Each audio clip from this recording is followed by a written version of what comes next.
Tom, I thought we'd start this morning with a little movie trivia.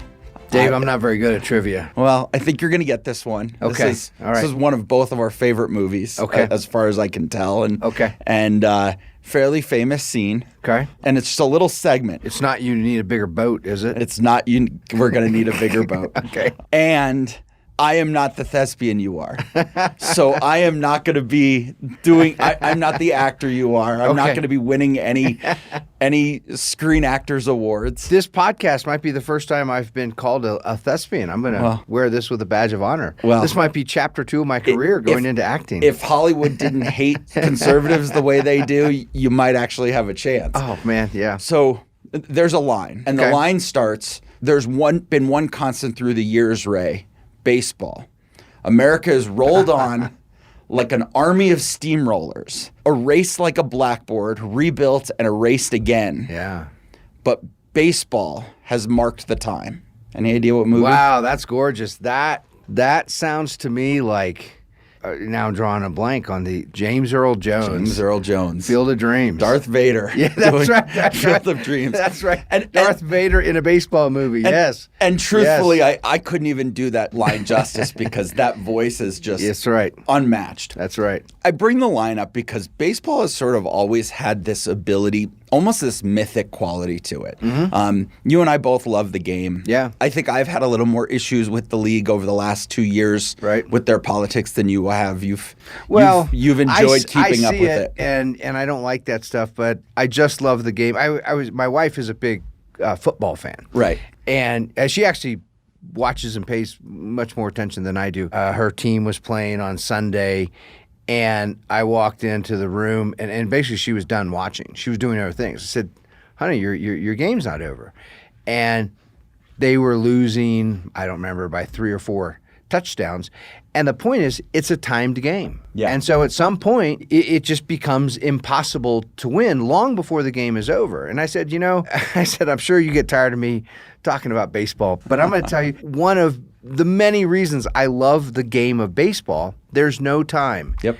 It's not a timed game. And therefore, even if you're doing really poorly and you're down by many runs, hey, you've got 9 innings to get up there and try to make something happen. You have 27 outs, and as long as there's an out remaining, you can score as many runs as possible. That's right, yes. And baseball, of course, is going to be on a lot of people's minds this week. World Series gets going. And that's part of why I brought it up. So James Earl Jones, at the end of that line, he says, but baseball has marked the time. Yeah. Right? Yeah. And when you say baseball has marked the time, you really think about history. Mm-hmm. Actually, over the weekend, you and I were a little outdoor backyard party, and the conversation of the Negro Baseball Hall of Fame came up in Kansas City, which was one of the great experiences of my life to get to go and visit. There. That's one of my goals is to get there. Which is funny because you grew up not that far away. I mean, it's within driving distance. Yes. But it's really an amazing experience, and it shares a space with one of the top national jazz museums in the country. So you one ticket and you get both. You get to go to the Negro Baseball Hall of Fame and this amazing jazz museum. You get baseball, you get music. Right. That's awesome. So baseball has that mythic quality to it, right? Mm-hmm. It marks the time. Yeah. Baseball has tracked American sentiment for years and has actually been sort of a step ahead throughout the years, right? Yeah. You look at the ideas of Jackie Robinson signing with the Dodgers. Yeah. That was before almost a decade before the 1964 Civil Rights Act, all this, forced, legalized integration of these things. Baseball was doing it on their own. Right. Because for the simple reason that they wanted to compete. They wanted to win. They wanted to win because they wanted to build a business. And the Dodgers at the time knew it was good business to have Jackie Robinson on our team. That's right. So I say that because with the World Series starting this week, we have 2 teams in the World Series that have been boycotted, I guess is the best way to put it, have been canceled. They've been a part of the cancel culture. Their states have been canceled. Right. Georgia, remember, Americans have really bad memory, but I'm going back to ancient history, which was July. Back in July was the All-Star game. Right. And it was supposed to be played in Atlanta, Georgia. And Major League Baseball moved it to Denver, Colorado, because the Georgia state government, the state legislature had done this. I mean, this truly outrageous thing. They actually wanted to improve election integrity and make sure that the people who were casting ballots are actually, qualified voters. And never mind the businesses that they hurt and the individuals and the citizens and the private property. That's right. And everything else that happened because they decided to move the game. And then just 2-3 months after that, maybe a month after that, you had big pushback against the state of Texas for some of the laws. I think some of them were about abortion. Some of them were also about election integrity. Right. But you had this huge cancel movement towards the state of Texas. Right. So baseball, who moved the All-Star game because they didn't want to highlight Georgia for their new voting law, is now being forced into a situation where they have to highlight the cities of Atlanta and the city of Houston. And those states, despite the left's true effort to cancel those cities and those states. That's right. And again, we should just mark the outrage. I'm being a little sarcastic here. The outrage, right? They're going to go play. Well, let's see. The American League won this summer the All-Star game. All-Star game. I don't know if our followers follow this part. So years ago, Major League Baseball wanted to put some teeth into the All-Star game, make it more real, make it more competitive. And so in baseball, of course, the Grand Championship is a World Series. There are 7 games, which means typically 4 games at one home field and only 3 at the other. So what they started doing years ago, whichever league wins the All-Star game gets the home field advantage. The 4 games will be at that. So they'll play 4 games in Texas and Houston. 3 will be scheduled if they need all those games in Georgia, in Atlanta. And so they're going to go from one place where there's now a higher probability that more babies will survive the experience of being in their mother's womb and actually being born. And then they're going to go play baseball in another state where probably there's going to be less voter fraud. Truly outrageous. It's completely outrageous. It speaks to the mythic quality of baseball. It speaks to that unexplainable, and there have been those moments. We saw with the Yankees right after 9/11. We've just seen those moments through history where sometimes they can't be explained, but baseball just happens to land itself in these great moments. Common mutual friend of ours. I love the guy. His only downfall is he's a lifelong Red Sox fan, has a big Red Sox flag hanging outside his house. But I love the guy, and we rib each other on baseball all the time. And he and I have reminisced, right after 9/11 happened. The Yankees are famous for playing Frank Sinatra, New York, right, at the end of their home games. I think they only play it when they win, I believe. I think only when they win. When they win. Anyway, at Fenway Park in Boston, they played Sinatra, New York, just as a tribute to the people of New York suffering those terrible attacks on 9/11. And then right after the Boston Marathon bomber blew up those devices and people got hurt and maimed and killed in Boston, New York played Sweet Caroline, which is the Red Sox theme song. Which has interestingly been adopted by stadiums all over the country at this point, because it's not really a Boston thing. Springsteen wasn't a Boston guy. I don't know how that all came about, but yes, that never made sense to me. That makes about as much sense to me as the All-Star game deciding where the World Series, who gets home field advantage to the World Series. Right. But that's neither here nor there. So while baseball happens to stumble upon something good, we also got some interesting, not so good news that it came out that the NIH, the National Institute of Health, spearheaded by the beloved Dr. Anthony Fauci, has now come clean that they were funding gain-of-function research at the Wuhan virology lab in Wuhan, China. Yeah, and let's be clear on what this means. This virus that has been unleashed and has caused great devastation. It is taking, even when you count. There's a lot of people who challenge some of the statistics and the way deaths are counted and all this. No matter how you chalk it up, it has been a devastating virus unleashed on the world, and it has put the pandemic crisis has put Anthony Fauci in a position of significant authority and influence. And it turns out he and the bureaucracy he's part of, he directs, likely is responsible for helping to create this virus. And it's one of those, just speaks to one of the many problems when government gets involved in all kinds of unconstitutional thing. Dave, I've been studying the United States Constitution for a very long time, and I'm very confident that there is no power in the Constitution granted to our federal government to take money from taxpayers and send it to hostile regimes like China and help fund the research to, develop and potentially even weaponize viruses that then, escape. Well, let's talk about what a hostile regime China is. I mean, it's one thing that they're hostile in that they're seeking some kind of world domination in their own view. They want to spread communist ideals and policies throughout the world. Yep. They also have no regard for human life. Right. This is a country who has shown and continues to show that they are willing to test drugs and other things that risk human lives on a regular basis, which is why Fauci is funding it in China. That would never go over in the United States. Right. The Uyghur concentration camps happening in China provided these guys a great place to test. That speaks to a really prominent theme that we've touched upon before, and it's worth bringing back, and that is the whole progressive view of human nature and human beings. They really do see humanity divided into two classes. There's a very small elite class. They're the bureaucrats, the scientists. They're going to shape a kind of heaven on earth.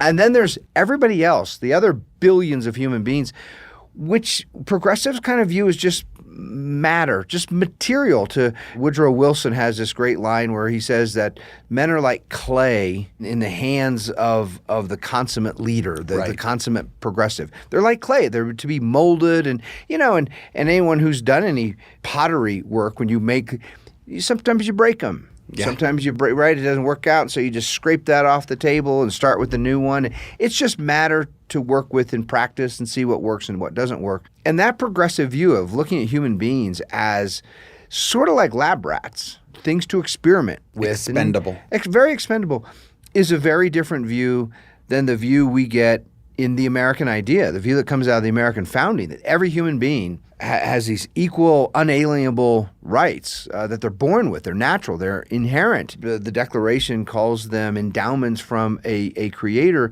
And this should be the basic framework of how we treat each other, what government does. It drives everything to protect individuals, not view millions or billions of them as expendable laboratory experiments. And if anybody can't see the direct line of correlation between this and the medical experiments happening in Nazi Germany, in the concentration camps, you're not paying attention. Yeah. And for our members who always keep asking us, and for all of our listeners who always keep asking us, how do I explain to my progressive friends why their ideology is bad, why it's wrong? Yeah. You have the opportunity right now. This news that's come out about the NIH is a direct line. Well, in fact, there have been some old, I don't recall if they were memos or notes from Anthony Fauci have surfaced, and they very clearly reveal that he acknowledges in those notes the great potential danger that if they're developing these viruses, enhancing them, weaponizing them, making these viruses these viruses they're nasty bugs the way they exist in nature. And then when they're modified and enhanced, they become truly terrifying weapons. And he acknowledged that's a real potential danger. But in his opinion, his feelings, his sentiments was that it's worth it because, hey, maybe we'll discover something interesting or useful. And, if that virus gets out and kills thousands, millions of people, well, that's part of the risk of scientific discovery. Although notice, even that cavalier attitude of his is only possible when he's spending other people's money to do it, right? It would be bad enough if he was doing that experimentation or funding that experimentation with his own money. But he's not doing it with his own money. He's doing it with the money of our listeners. The government takes the money from them and then assigns part to Anthony Fauci's bureaucracy, which then sends it off to places like Wuhan. Well, keep in mind, if he was doing this with his own money as a private citizen, he'd be in jail. Right. We would be charging him with the murder of millions of people. Right. Or hundreds of thousands of people. That's right. And instead, because he works for the government, he's spending taxpayer dollars. It was for the greater good. It was for the community. Yeah. And therefore, it's okay. It's just absolutely crazy. Well, and here I want to sort of pivot a little bit and connect this whole discussion of the NIH and American funding going to scientific research that leads to these terrible viruses and worldwide pandemics without the knowledge of most Americans. Number one, without their knowledge, they don't know that their money is being taken. They don't know where it's getting spent, and they don't know that. And the other big part of that is it's being spent by an unelected bureaucrat. So if any of our listeners right now who are voters are listening to this podcast thinking, well, this is outrageous. We should get rid of Anthony Fauci. When's the next election coming up? It doesn't matter when the next election's coming up because Anthony Fauci was never elected by anyone. You can't vote him out of office because he never got voted into office. And it doesn't matter what party. I mean, let's keep in mind. That's right. He has served in a role, either this role or something very similar, since the 1980s. That's right. We're being very serious right now, and it's a really serious issue. Yeah. But this shows how long Anthony Fauci has had this kind of power without any ability for any voter to do anything. I was listening to a conversation among some kids of some of our members, and they referred to the 80s and 90s as the late 1900s. I guess technically they are right. Technically they're right. The late 1900s. And it makes you realize that we are now almost an entire person who can drink past the 1900s. We are an entire person who can drink. That's right, 21. Past the 1900s. So it's sort of like you and I referring to the late 1800s. For some people, that's how long Anthony Fauci has had this kind of power. It's true. Actually, put him in the context of, I don't know, a measurement that really reveals long crony time in government. Compare him to Joe Biden. I was just going to say. He's been around almost as long as Joe Biden. I would actually be curious about that. I bet if you look. It's got to be very similar. If not longer. Yeah, very much. Well, and here I'm going to give a shout out. We don't do this often, but this topic warrants it. A friend of mine, personal friend, and he's a friend of our work at the Vino Veritas Society. His name is Phil Magnus, and he's at a very good organization called AIER, the American Institute for Economic Research. And I recommend people go check out their website. Phil Magnus was one of the first to zero in on the career of Anthony Fauci, and Phil's work is being cited in the Wall Street Journal and other places, going back to the AIDS epidemic, and how Anthony Fauci was flip-flopping all over the place. In some of his early comments, he came out with public comments about how children should not be around homosexuals because just sitting down and having dinner together, children could get infected with the AIDS virus, which sounds very familiar. So that those comments trigger this huge wave of anti-homosexual discrimination and anger and all sorts of bad. So then Anthony Fauci comes out months later and says, "Oh, no, I didn't actually mean that. You can't really catch AIDS just from ordinary household interaction." He was all over the place on those early cocktails of, what do I want to say, pharmaceutical cocktails. He was a big promoter of them, and it turns out they were killing a lot of people. The treatment, the remedy for AIDS in the early days were worse than the actual virus itself. That whole subject was turned into a great movie. Dallas Buyers Club is all about this subject, has one of my favorite actors, Matthew McConaughey.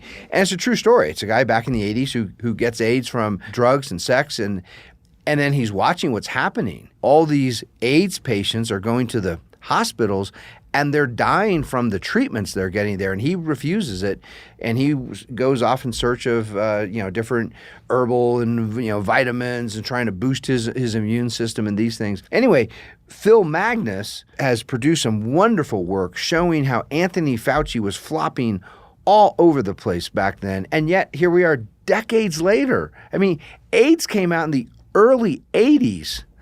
Here we are in 2021. This is 4 decades later.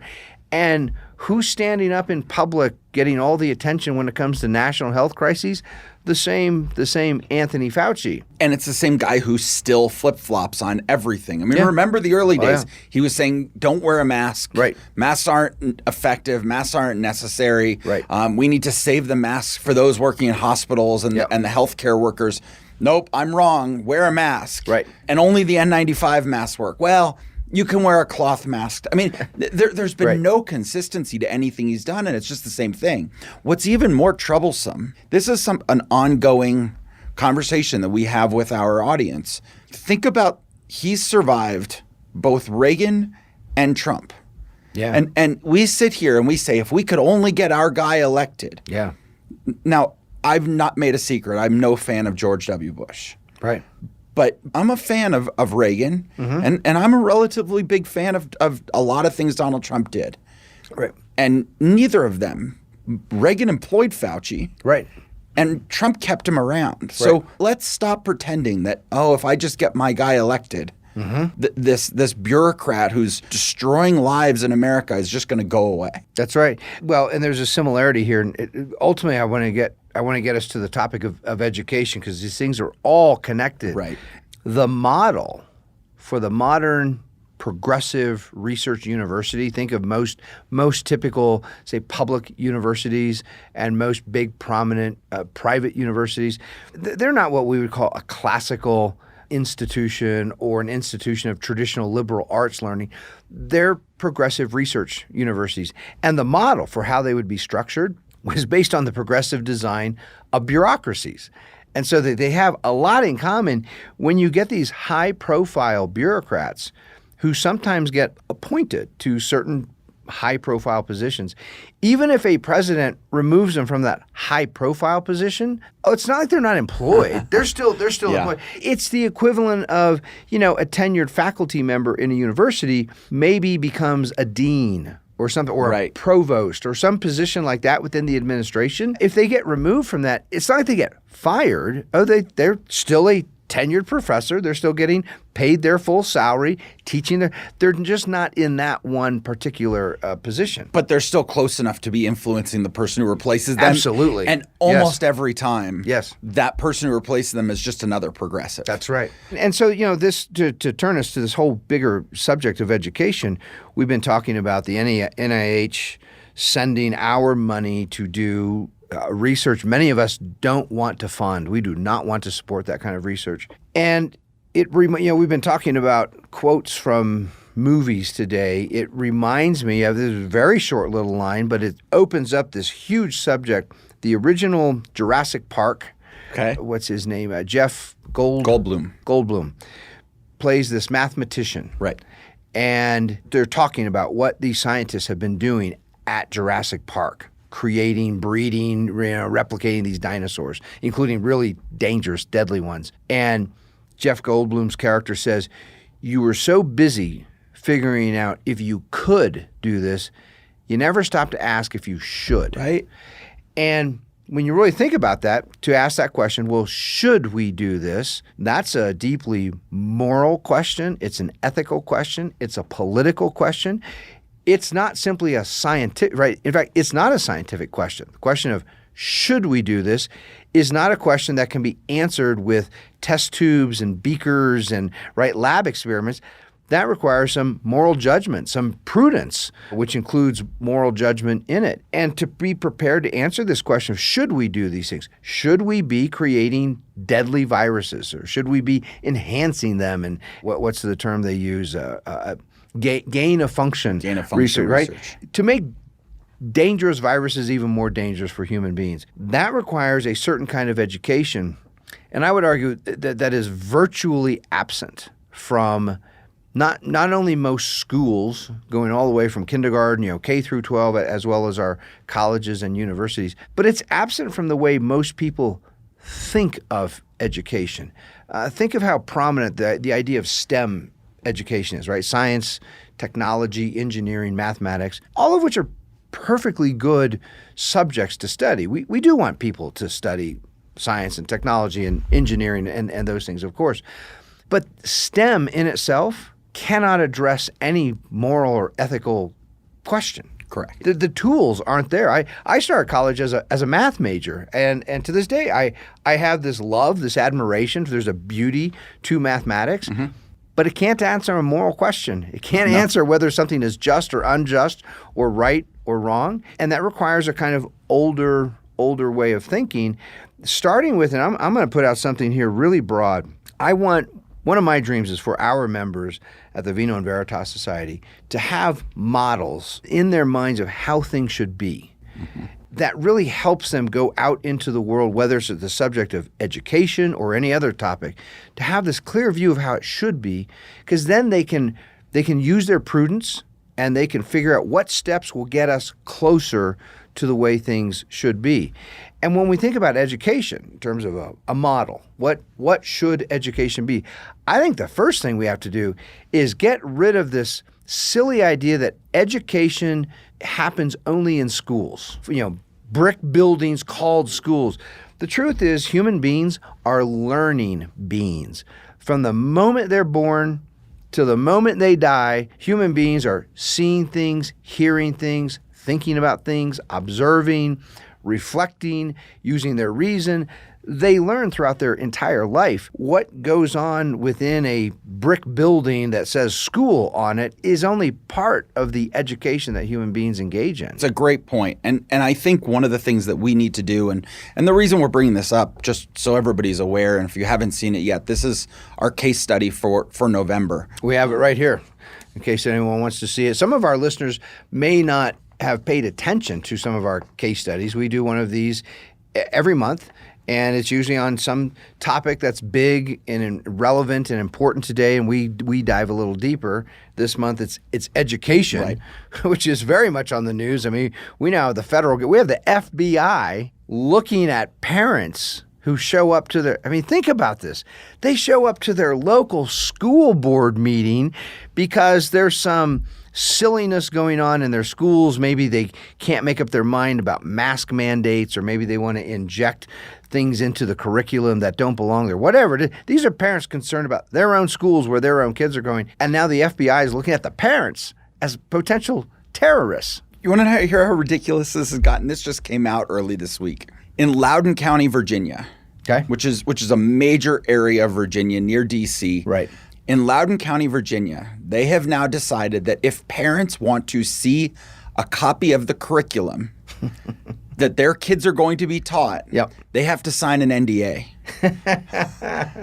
What world are we living in? Right. That you have to sign a non-disclosure agreement. Now, there's all kinds of legal questions, and I'm sure our lawyers in our group are going to have a field day with this. But how do you actually enforce an NDA? There's no consideration for the for the signature and blah, blah, blah, unless the school district is actually paying the teachers or the parents to say, okay, here's $1, you sign this NDA, now we have an equal agreement, a contract. Regardless, the fact that they think you should have to sign an NDA to see what your kids are going to learn just shows how off the rails we've actually gotten with it. It's also very clear, right?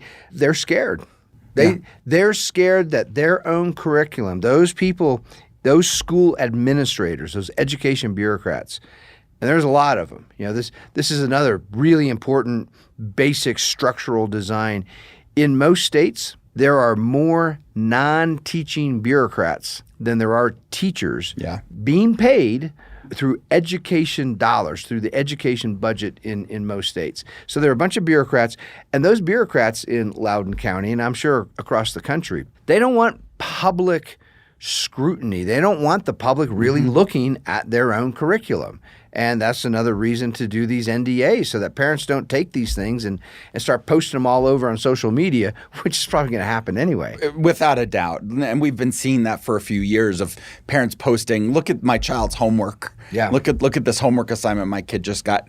You know, it's also part of why I think they've pushed so hard to get kids back in school this year and avoided the online learning, because you had all of these parents going on and watching these teachers. Right. And I have a little theory about this. And this is a theory and it's sort of empirical. Okay. But I'm going to share. And for those who don't know, I grew up in a house of teachers. My mother, my stepfather were both Denver public school teachers for decades. So I got a very close inside look at what education looks like and the amount of preparation in particular that I watched my parents, my mom especially, go through in preparing her classes every day. And I've gotten to know some of the younger teachers that are now entering that world. Sure. The preparation is not there. They are going through these master's programs where they're getting a master's in education and then trying to go teach history in high school, and they know nothing about history. Right. A little short story, if I have the time. Please. I was on a date, actually. This was about 8 years ago. Okay. Girl had just finished her master's in education at CU Boulder, and we were sitting down, and a whole story, one thing leads to another. And I ended up telling her about a friend I had in college whose parents were introduced by Joe Kennedy. Okay. By Joe. And the father was Bobby Kennedy's best friend. To the point that he was in the kitchen when Bobby got shot. Okay. Okay. So the girl I'm on the date with had just gotten a job. She was about a year in to a job as a high school history teacher in Jefferson County schools in Colorado. Okay. And we're having this conversation. I'm telling her about, I figure, okay, history, she's into history, she likes this. And we happen to be at a bar that I had some connection with this other family. And I'm telling her the story. She looks at me and she says, were Joe and Bobby related to JFK? I mean, I'm sitting there thinking, you teach history. Yeah. If you don't know who Joe and Bobby Kennedy are, that's a problem. Well, that story illuminates incompetence. And part of me wishes I would rather have more incompetence rather than the nefariousness, the sinister progressive infiltration. So I have a story to share with you. Okay.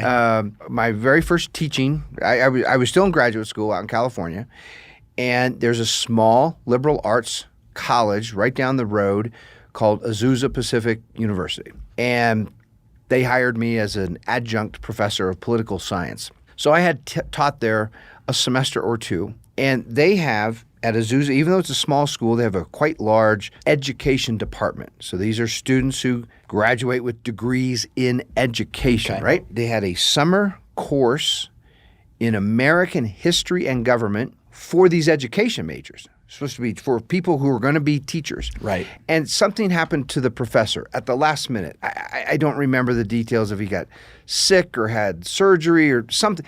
The point is he could not teach the course. And so the education people were trying to scramble. I mean, this all happened days before the course was going to start. And they're going through the list of faculty, and they see my name, and they called me. And they said, Mr. Cranaway, are you interested? Could you come and teach this course in American history and government? It was only going to be like 6 weeks. It was in July and part of August. Little summer mini semester. So I said, of course, and I was happy to help out. I mean, they were really in a bind because something happened to the teacher, and it should have clued me in. They didn't ask me to teach. They asked me if I could come and be the facilitator, and I didn't really know what that meant. I was like, whatever, sure, count me in. I'll help you. They said, great, we will overnight to you all the materials for the class. So look for a FedEx box, and I did get a FedEx box the before next they day. could email it to you. Yep, this is before email, and this was in the late 1900s, before emails, Dave. So I get this FedEx box and I open it up, and it was shocking. The main book was Howard Zinn's book, A People's History of the United States, which is a Marxist analysis of American history. Sure. There was a supplemental reader that was real big but not very thick. It was big and glossy, and it was written by Ralph Nader.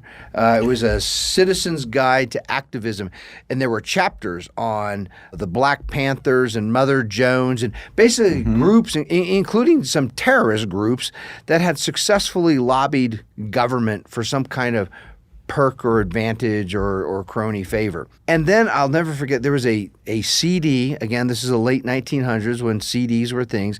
There was a CD disc, and it had instructions with it. It was what they called migrant farm workers in Southern California, also known in some circles as illegal aliens, singing labor union songs. And they had photocopies of the lyrics. And one of the things I was supposed to do was play the CD, right, and hand out the lyrics and encourage these college students studying to be teachers, have them sing along. So I walked in the first day. I said, "My name is Tom Cranwitter. I apologize for all this garbage that you were supposed to buy. As far as I'm concerned, you can throw it away or sell it. We're not going to use any of it." I made photocopies of the primary literature of the American founding, the founding documents, the Declaration, the Constitution. We spent some time on the Federalist Papers. We got up through the Civil War. We read some of Lincoln's speeches and his debates with Steve. This was supposed to be a course on American history and government, so I was going to walk them through. Here's where it gets really interesting. There was an older woman. She seemed older to me. I was still in graduate school. I was a young guy. This woman seemed older to me.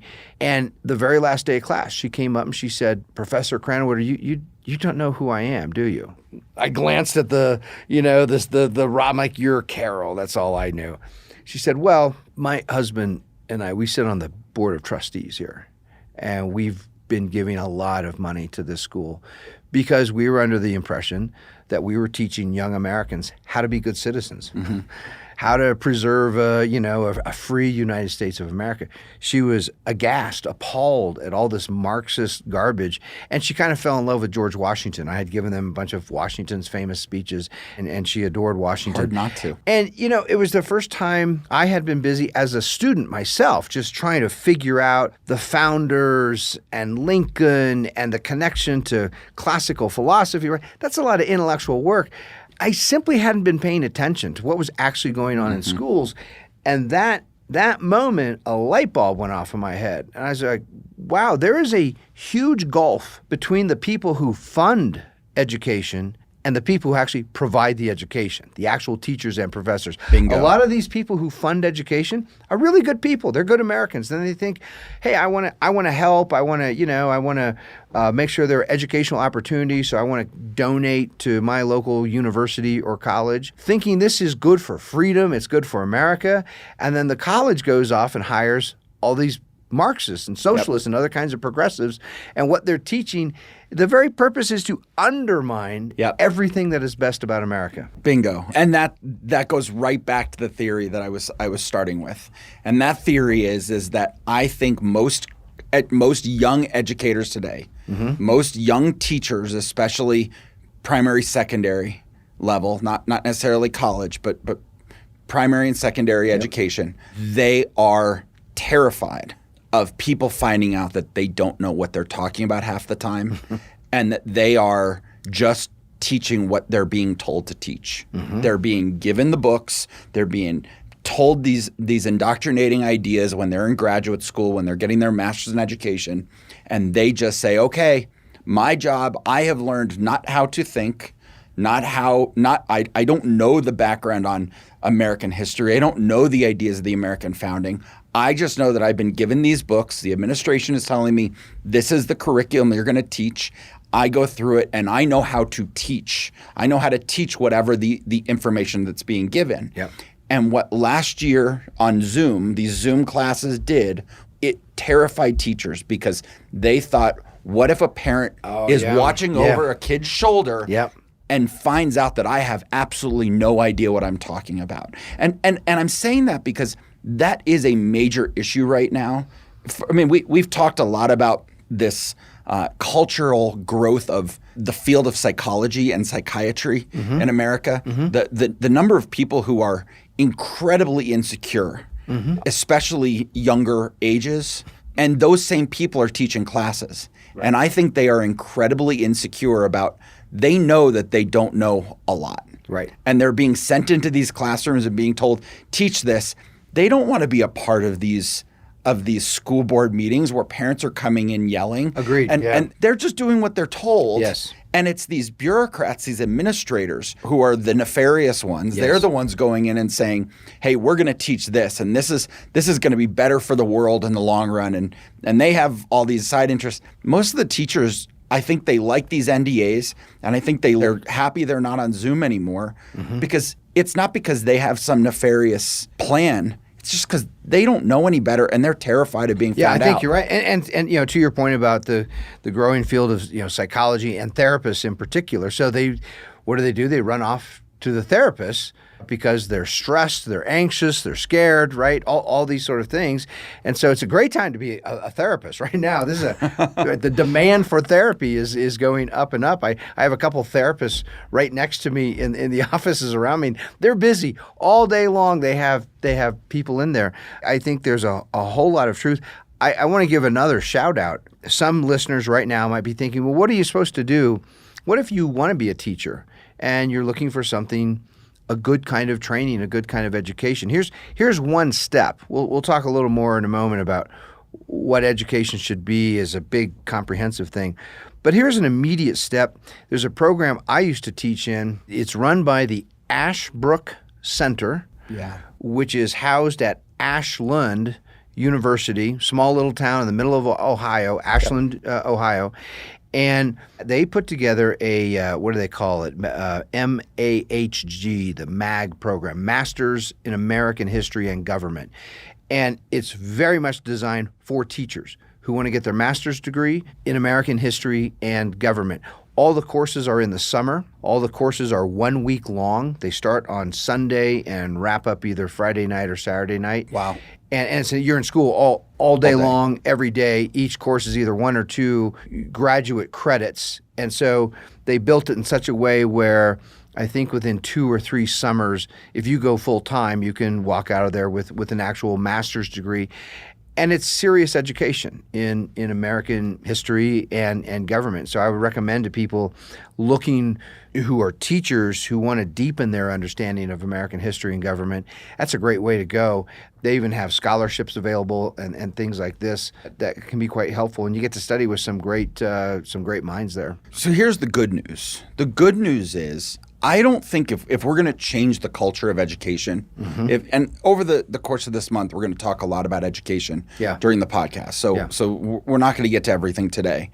But if we're going to change the culture of education, I don't think there's as much pushback as we might necessarily think. I think there's a few teachers. There are those few teachers who are, I am steadfast, and we saw that video of the chemistry teacher in Utah. Do you remember that going around? Did you see this one? It was a chemistry class, and it's in Utah, which is a fairly conservative state. Right. And she is just going off on Donald Trump and on conservatives and white privilege and all of these things. Yeah. And one of the students raised their hand, a young girl, and said, "Isn't this chemistry class? Shouldn't we be learning about chemistry?" And she says, "I don't care. I want to talk about this, and you guys don't have a choice but to be here, so you're going to listen to whatever I have to say." Yep. Next day, she got fired. So there are those teachers, but I think on the whole, there's a large number of teachers out there who are just doing what they're teaching the curriculum that they're being told to teach. And the real way to win the education battle is to take back the administration, to eliminate some of the bureaucracy. That's a huge point that deserves to be emphasized. As I agree with you, I do not think most teachers in most schools are sitting there, smiling in some sinister way, thinking, now I get to go subvert all these children and turn them into little communists and socialists and progressives. I don't think that's there are some. Yeah. There are some. But I don't think that's what you find most of the time. The other piece of that, which a big component that has a big influence, and yet most people don't see it, and that's the whole world of textbooks and curriculum. And that's a big thing because it's a gigantic industry. You have, I'm trying to think, what's the largest textbook producer in the world, I think, is still Houghton Mifflin. I think so too. And they're big. And so they're so big that when a state is going over its education guidelines and standards, representatives from Houghton Mifflin are sitting in those meetings. They're right there. And they're all talking about what needs to be in the books and what's not in the books. And so behind the scenes there, those people have enormous influence over what gets discussed in the classroom because they're writing the textbooks. Yep. And most teachers are going to stick to the textbooks. And breaking apart that cozy little crony relationship between state and county school boards and these big textbook publishers, that's another piece of this solution. Before we run out of time, I want to bring us back to another word that you were using repeatedly the first half of our conversation, and that was the word research, right? And we have now the general standard university is a modern research university. Right.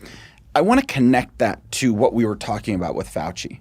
When we think about it, a research university, it's based on the scientific method. It's you come up with a theory, you try it out, you have no idea if it's true or not, and you try to see if you can prove it out to be true. Right. Fauci's basically doing the same thing. He has a theory, he tests it out. Half the time it's politically driven, and he tests it out and he makes changes as he goes, but he doesn't actually know the truth. He doesn't actually know these things. So when we were talking earlier about the moral compass that's required to, do I consider doing something like gain of function research? Yeah. And what we do have is one universal truth. It's emphasized in our Declaration of Independence. It's defined in our Declaration of Independence. And that's that we all have natural human rights. Yep. We have natural rights. And every single decision, when you're thinking about the scientific method, your first question, if you're thinking, is this a moral course to take? First question should be, am I going to violate anybody's natural rights by doing this? The Modern Research University does the same thing. And I sit there and we talk about, does anybody really know? Is anybody really being nefarious? Are these people sitting there and saying, by teaching this curriculum, are we violating anybody's natural rights? Yeah, you're right. And I think we could argue very effectively they're violating those natural rights of millions of citizens. I want to get a little heady, a little intellectual just for a moment and tackle a subject. So many modern educated progressives with their fancy college degrees, graduate degrees, they think truth can only result from modern scientific research, that there is no other path to truth. And I would challenge that. The self-evident truth that all men are created equal, meaning every human being, as you were just saying, has equal natural rights to their own person, their own liberty. That is a truth, and it's a more foundational, it's a more fundamental truth than anything that is learned through scientific research. How many times do researchers change their opinion? How many times the science of the day 100 years ago was that it is scientific truth that humanity is divided into races and some races are superior and other races are inferior. And then later scientists change their opinions about that. The world of research psychology in the first several versions of its big diagnostical manual declared homosexuality to be a mental illness. And then those researchers changed their mind, right? And so the point is, in the realm of scientific research, things are changing all the time. Leo Strauss, a name we've mentioned before here, a serious philosophic thinker in his own right, taught most of his career at the University of Chicago. He made the argument that scientific research, scientific knowledge, scientific insights relies on pre-scientific understanding of the world. And when I would present that to students, sometimes they would push back. Well, what does that mean? And the example I would give is, it's kind of hokey, but it's to illustrate a point. Suppose if I said, Dave, I want you to conduct an experiment, and we agree to the methodology of the experiment, how it's going to be conducted and everything. And we agree that the only real knowledge is knowledge that comes after scientific experiments. And then I ask you to go present what you discovered in the experiment in a room, and you walk into the room, and I'm going to invite things to the room. And you walk into the room, and there's 500 ducks. Okay. I say, now go ahead and explain your methodology and what you discovered, right? And you're going to look at me and you're going to say, are you crazy, Tom? These are ducks. Right. They can't understand what I'm saying. I say, well, maybe they can. What do you would say, give me human beings to talk to. And the point is, in other words, before we can even have a discussion about a scientific research or an experiment, we first want to be able to talk to a human being, because we know before we do any experiment, a human being has reason. A human being can understand speech. A duck cannot, right? And so there are ways of knowing outside of the modern scientific method, and I would argue ways of knowing that are more foundational, that are actually firmer, pre-scientific ways of knowing things. I know, before I do any experiment, I know that I'm a thinking mind. I know that I have a thinking mind, and I'm capable of observing things and making logical connections. I know that about myself before I've done any experiment on myself. I don't need to do a test on myself to know that I'm a person capable of doing tests. And you're capable of doing tests, which means you're capable of interacting with somebody else, and having a debate or a discussion or a consultation, and you can learn things from each other, and you can have somebody could be really good at one thing and somebody could be really good at another. A duck, a dog, an elephant, whatever else it is, they learn instinctively. They know, when I do this, I want you to do X. Right? Those things, that's not reason. That's not something that you can help come to a scientific conclusion. But even still, technology changes and everything else. You were talking about the science of race. I always look at one simpler. Look at the change in the science of the universe over the last 200, 500 years. Sure. I mean, there was a time that everybody thought the world was flat, the earth was flat, and that everything revolved around the earth. And then we came up that the earth is round, but everything still revolves around the earth. Right. And then we started to figure out, wait, the moon revolves around the earth, but the sun doesn't. And we're learning more and more and more as science changes. How can science be perfect? When there are limitations on the scientific experience? Yeah, the great question is, there was this famous scene in history where Galileo he's got his telescope, and he is watching the planets and the stars, and what he's realizing is the way the shadows are moving across the planets, that they have to be going around the sun. They're not going around the earth. They're not orbiting around the earth. They're orbiting the sun, and so are we. And the famous scene is the Catholic Church at that time had really incorporated Aristotle's teachings, including his physics. And Aristotle had made the argument that, well, when I stand here, it feels like the earth is standing still and everything appears to be going around the earth. The sun, the moon, the stars, everything appears to be revolving around the earth. And that was the official position of the Catholic Church. And Galileo was challenging that. And the response, he said, come with me and look in my telescope tonight. I'll show you. And the response of the church is, we don't need to look through your telescope. Either it's going to confirm what Aristotle taught, in which case we don't need to look, or it's going to disagree with what Aristotle taught, in which case it's wrong. Yeah. In either case, we don't need to. And the question is today, when it comes to modern scientific research, are you the kind of person who'd be willing to look in the telescope? Or are you the one who says, nope, the science is settled. I don't want to look in the telescope. I don't want to ask any more questions. It is settled. It's done. Well, if you're a teacher or if you're an administrator on a school board, especially in Virginia right now, you are saying, nope, the science is settled. This is our curriculum, and we're not going to let you look through that telescope even if you want to. Yeah. And that's a problem. So here's where we are, Dave. We really need to sketch out for our members a kind of model of what education should be, at least the basic elements of it. And we're going to leave them with a little bit of a cliffhanger because we don't have time to do that, to really give it the full treatment that it deserves. So next time, We're going to dig in and talk more about what education ought to be so that our friends out there who are trying to engage in education reform and make education better have a clear idea of what the goal should be. It's sort of a peering into that telescope. That's right. Looking out into the future a little bit. That's right. Until then, we will continue to guard the American idea. No sumos custodes.